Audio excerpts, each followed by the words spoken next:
Orphan Train Rider, One Boy's True Story. Chapter 1. Lee Loses His Mother. Lee Nailing was 7 years old when his mother died. He cannot remember her, and he does not remember her death. Lee's younger brother Leo, then 4, remembers his mother's funeral and being lifted up by a neighbor so he could see her in her coffin. Lee cannot. I guess blocking everything out of my mind is how I got through it, Lee says. The only photo I've ever seen of her showed her as a child. Her name was Julia. She was 35 when she died of complications after the birth of my youngest brother. I could see in that photo how beautiful she was. She had dark brown eyes and thick wavy black hair. In 1924, the year his mother died, Lee's name was Alton Lou Clement.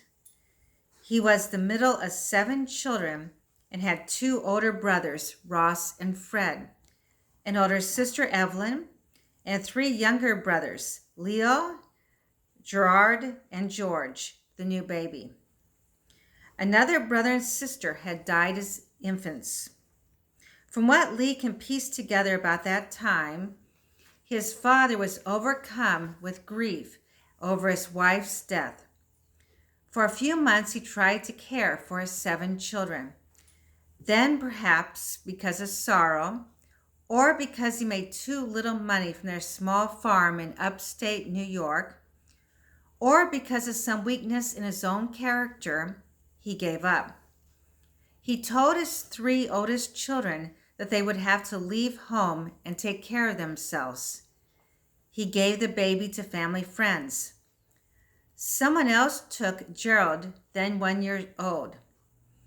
Although he is now a great-grandfather, Lee has never forgotten what happened to Leo and himself. Someone, probably our father, took us to an orphanage and left us there, the Jefferson County Orphan Asylum in Watertown, New York. We had no idea what was happening to us. We just wanted to be with our family. Instead, we were suddenly in this strange, unfriendly place where no one ever spoke kindly to us. We slept in dormitories on cots surrounded by other kids. We were told we were orphans, but I didn't understand how we could be since our father was alive. At first, Dad paid $3 a week for our care. I guess that was too much for him because a short time later, we became wards of the state. We went from being part of a close family to feeling like outcasts. Nobody visited us, nobody wanted us, nobody loved us. We were just 2 more homeless kids in a country that already had too many.